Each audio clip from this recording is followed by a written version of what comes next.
right into our next speaker to talk about alternative currencies, the true free market, and where we go from here once the Federal Reserve is abolished, once we take back our monetary system. So I'd like to introduce you to Jason Riddle.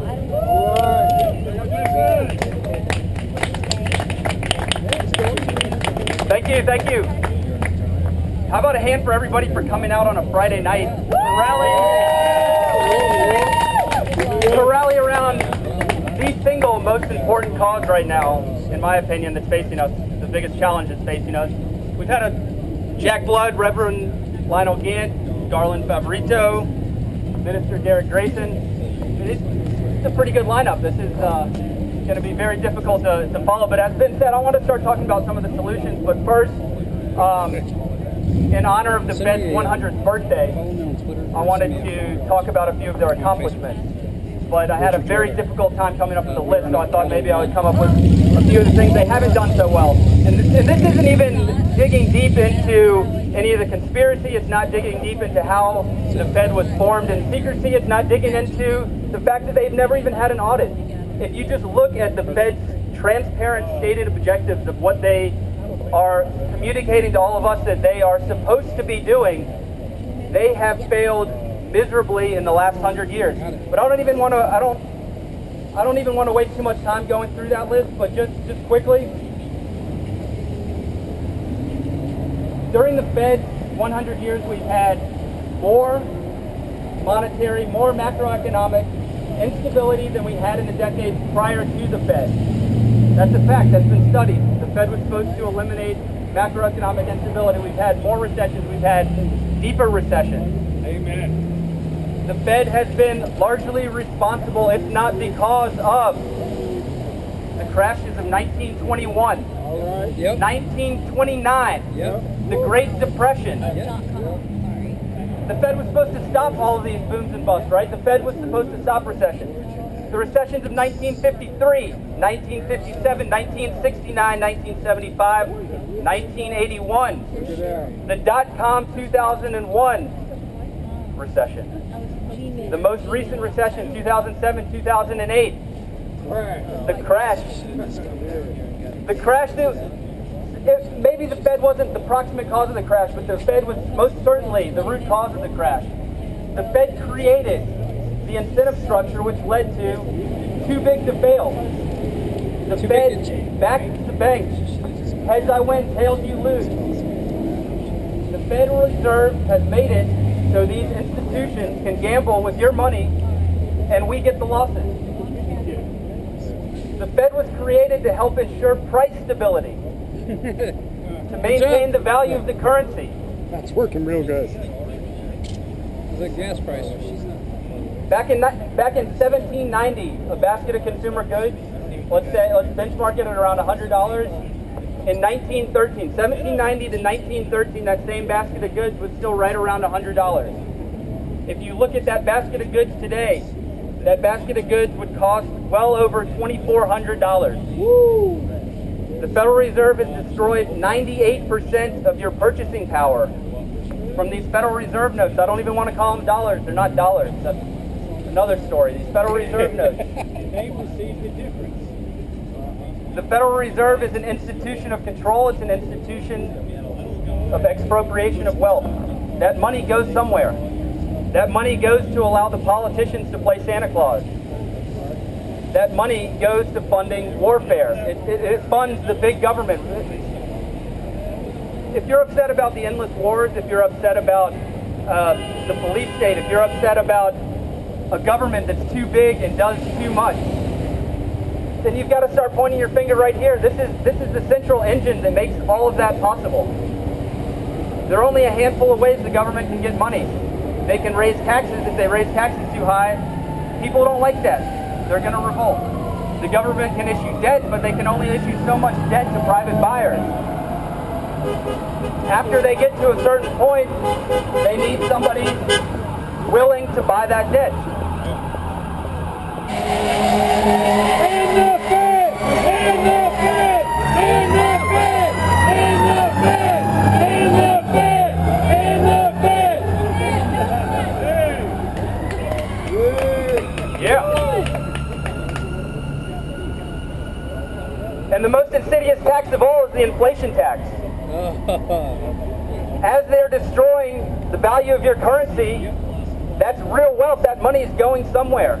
As gasoline prices are increasing, as your grocery bill is increasing, there is a real wealth transfer from the peaceful, productive people of this country to the politically connected, to the ruling elite, thanks to the inflation tax, which is the cruelest tax of all, because it affects the elderly, it affects those on fixed incomes, it affects the least well-off members of society. The rich folks, they have their money in appreciating assets. They have it in stocks. Where do you think all this money that's printed is going? It's going into the stock market. It's driving up this illusion of wealth. This affects the entire planet. Not only has the Fed caused more and deeper and more prolonged recessions, but just looking at this most recent recession, they have prolonged the recovery. We're now, what, 5 years into, how many recovery summers have we had? 5 or 6 years? There's still no jobs. There's still no economic growth.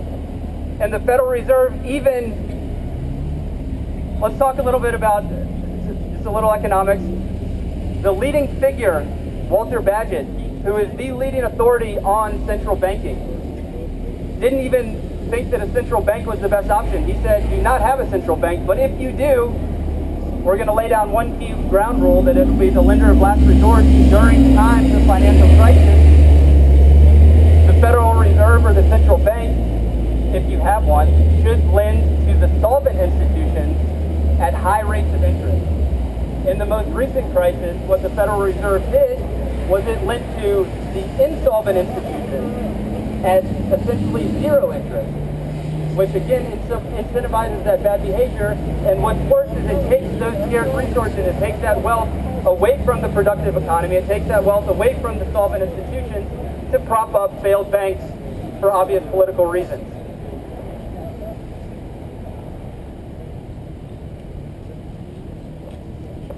All right, let's talk about a few of the solutions. Yeah.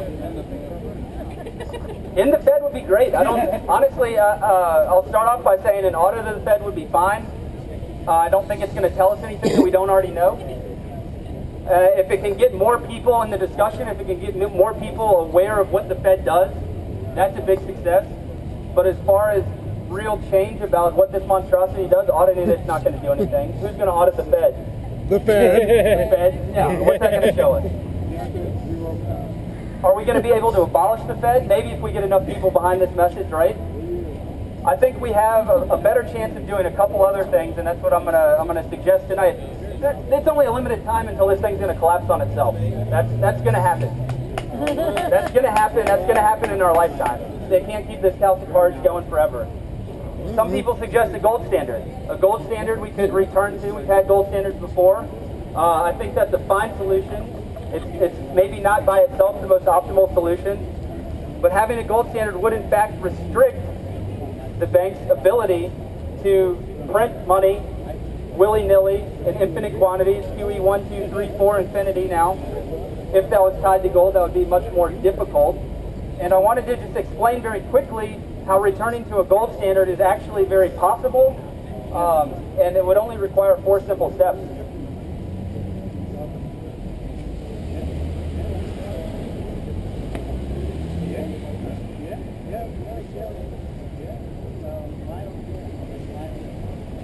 Getting ahead of myself. All right, so what do we do to return to a gold standard? This is politically feasible. If you're for a gold standard, you can advocate for your elected representatives, or you can advocate for folks in your community to really get behind this message. It wouldn't be too hard to do. One, we'd have to just stop inflating the money supply, which is maybe easier said than done, but if we could say, hey, we're going to move to a gold standard, this is how we do it. We stop inflating the money supply. Federal Reserve stops printing money for the time being. And then at this point in time, step number 2 is very important. We have to have the government stay out of the gold market. The government sits on the sidelines, doesn't do anything, and what we want is the price, the market price of gold to fluctuate. As gold is bought and sold, a stable price will emerge. And at that point, if we want our government involved in pegging a gold standard, what we would do there is to, number 3, set the price of dollars or the currency in terms of gold. And at that time, the US dollar doesn't even have to be backed by gold. We're just setting a peg, a market price of dollars to gold. And then from that point on, once the policy goes into effect, any new currency, any new dollars issued would have to be 100% backed by gold. So you have, one, you have the security that the currency is tied to a commodity with a limited amount, and also that you have the promise and the assurity that any new dollars that would be issued would also be backed by that gold. And at that point in time, the Treasury could open up its windows, people could take the dollar bills and exchange them for gold, vice versa. Yeah, I've got a thread somewhere in there.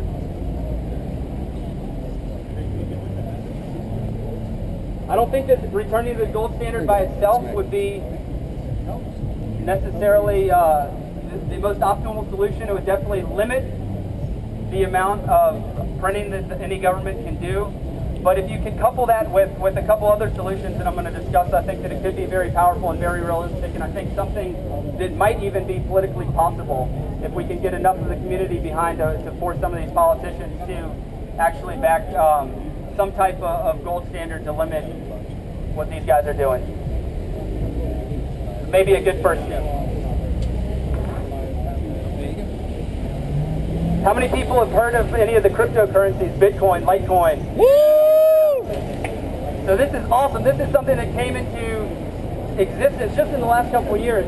Tremendously powerful example of how the brilliance of the marketplace can circumvent what these people are doing, what the ruling elite don't want us to do.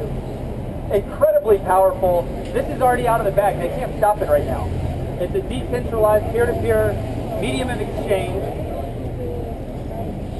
where folks can engage in economic transactions with transparency. They can do it Side by side. They can do it in such a way where they can engage in these transactions anonymously. It's very secure, very low friction costs, transaction costs. A lot of benefits here, and one of the big ones is you don't have the government keeping tabs on anything and everything you buy, right? And when they can't keep tabs on how you're using your goods and services and your labor and your time, they also have a very difficult time taxing all of that. So that's something that the government doesn't like right now. It's still very small, very, very small, but I think very powerful, and I'm very excited in the next couple of years to see what the cryptocurrency market is going to do. Talking about auditing the Fed, talking about trying to abolish the Fed. What if we just come up with some really cool alternatives that make this thing irrelevant? It's already obsolete. Let's just make it irrelevant. Let's trade in our societies. Somebody was talking about barter earlier.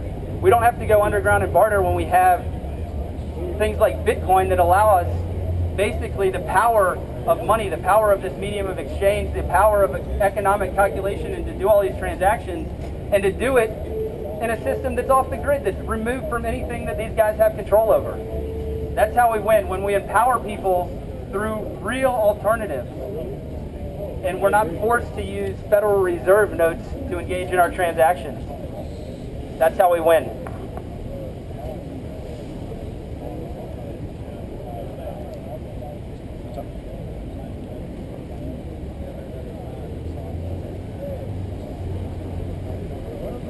One other thing about the cryptocurrencies I thought was really cool, they came down and cracked down on the Silk Road. You guys know the Silk Road? Yeah! Market, you can buy anything using Bitcoin. So they came down, they cracked down on that, and what happened? A handful of others popped up overnight, right? It was like cutting the head off a hydrant. You're not going to stop this. It's already out of the bag. The more they try to control it, the more it's going to continue to grow. If it's providing a good, a service that people want and need, the market's going to win out. It always does.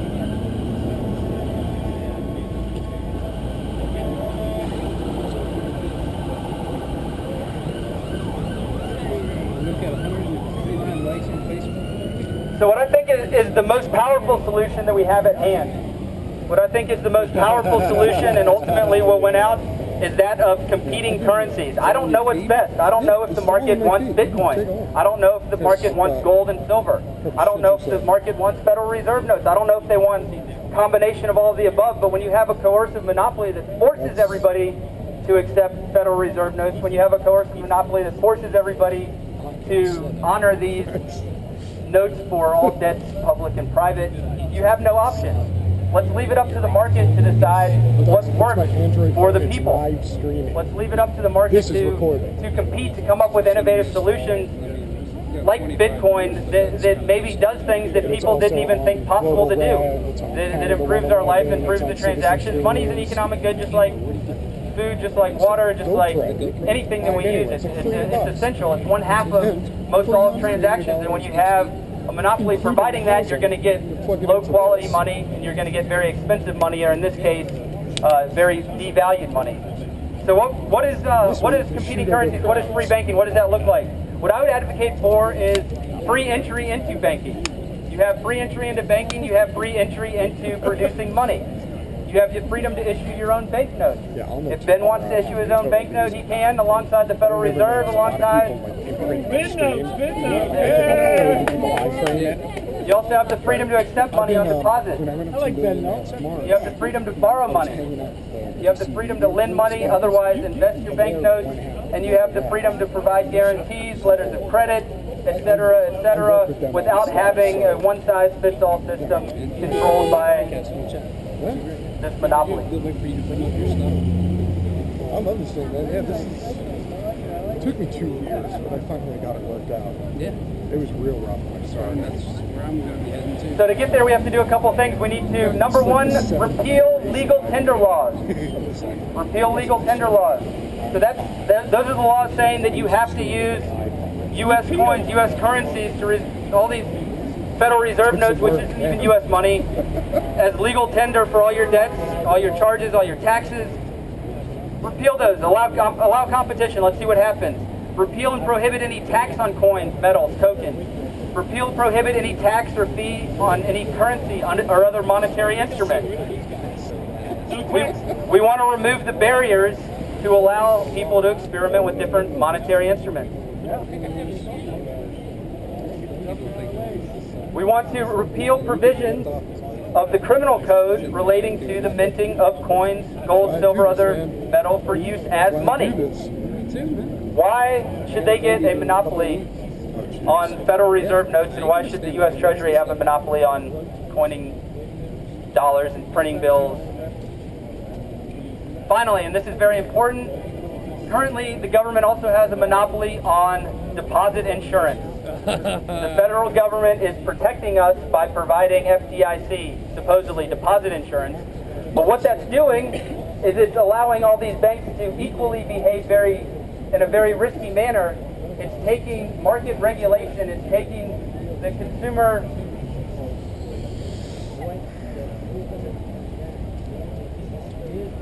consumer out of, we can't have the government bailing out these banks. We can't have the government providing these guarantees to allow them to engage in these implicit, explicit bailout guarantees.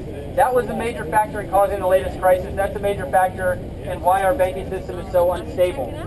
We need to repeal that false sense of security and implement true market regulation. And I think that these steps would lead to a much more stable monetary system.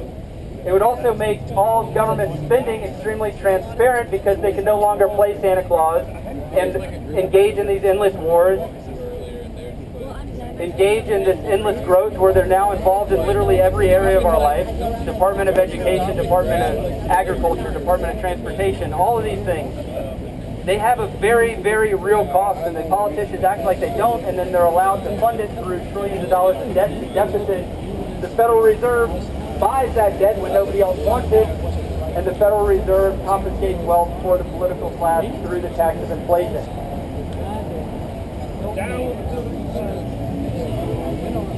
And this isn't, so this idea of competing currencies, this isn't anything that's new. This isn't anything that hasn't been tried before. We have very good examples throughout history.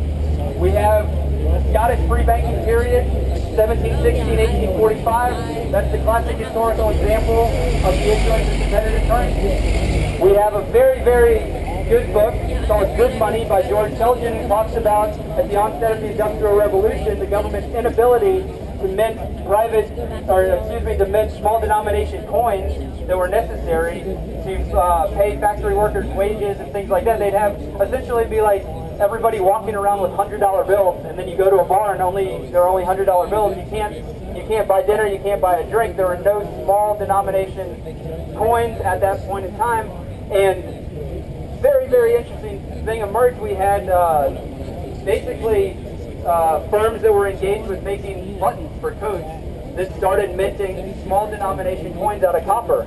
And so we had private mints emerge throughout England that really made the Industrial Revolution possible, because now you could actually pay workers, you could have transactions in these smaller denominations that was virtually impossible at the time. So that's a really cool example. In Canada, we had no central bank in Canada up until the late 1930s. During the Great Depression, the United States had, I believe, over 4,000 bank failures. There was a very large number of bank failures during the Great Depression. Guess how many bank failures Canada had with no central bank? Zero. Zero bank failures during the Great Depression Canada did, and they managed to do that without a central bank. The United States had some other mischievous policies in place, things like limiting banks' abilities to have branches. So instead of having a bank that could have multiple branches throughout regions and maybe diversify some of the risks, the U.S. actually had regulations and laws on the book where they were only allowed to have one unit or one bank. So in a small town, if they had a bad harvest or a bad crop, that bank was going under, that bank failed. So that's why the U.S. had a lot of bank failures when places like Canada did. So that's another really cool example.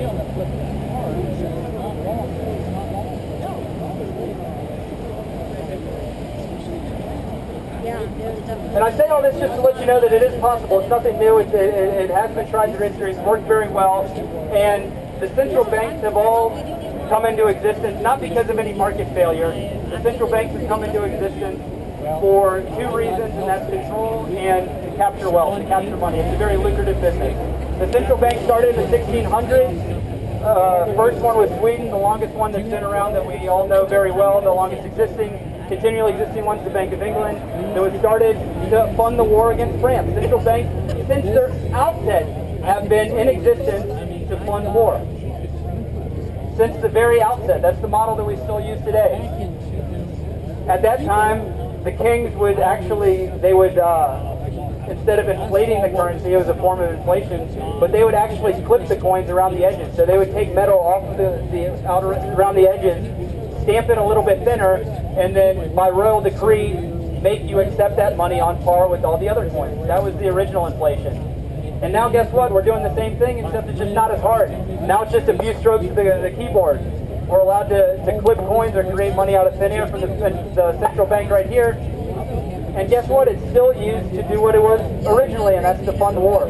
So I'm going to wrap up here with just a few quick points. Number one, the Fed is monetizing the U.S. debt because nobody else wants to buy it. The Fed wants us to keep spending going. The Fed wants the debt cycle to continue. That's how they're making money. That's how they're propping up the spending in government. The Fed's monetizing the debt that nobody else wants to buy.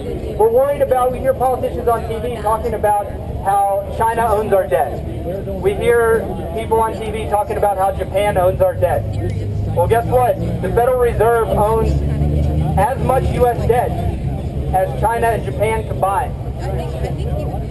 The United States government, right now, the amount of debt that's owned by China and Japan combined is the same amount that's right now on the Fed's balance sheet. The Fed is the single largest buyer of U.S. debt. The Fed is allowing these deficit spending, these debts and deficits to keep going. We don't need central planners running our economy. We don't need central planners running our lives. We don't need central planners in money, just like we don't need central planners in every other area. We accept very easily the notion that we don't need a central planner to plan how many green beans are in the grocery store. Think if the government was going to plan how many green beans are in the grocery store. We'd have some grocery stores where green beans are piled up and rotting. We'd have other grocery stores where they would never see green beans ever. For the same reason we don't need central planners planting green beans is the same reason we don't need central planners planning and monopolizing how we produce money. They're just very, very bad at it. They don't understand the market needs. They don't understand the market demands. We need to let the market work. Thomas Sowell, basic economics. Everybody understands that socialism does not work when it comes to 90% of goods, and then they think for some reason for the most important things that all of a sudden we need a monopoly provider. Why? That's my new rally. If we don't need the government to produce our green beans, we don't need the government to produce our money. Amen. And from a moral standpoint, and this is the last thing I'm going to say, money it's not even the proper function of government. It's not moral. It's not economically efficient, and we have so much historical precedent that it doesn't need to be that way. There's so many alternatives, and we have all of those arguments on our side. And just to close out, I wanted to quote Ron Paul, who brought so much attention to this issue, so much attention to the issue of the Federal Reserve and individual liberties. And Ron Paul said, and I quote, "We're threatened by statism from both the left and the right. Their plans all depend on inflationary finance. The only way out is freedom and sound money." Thank you.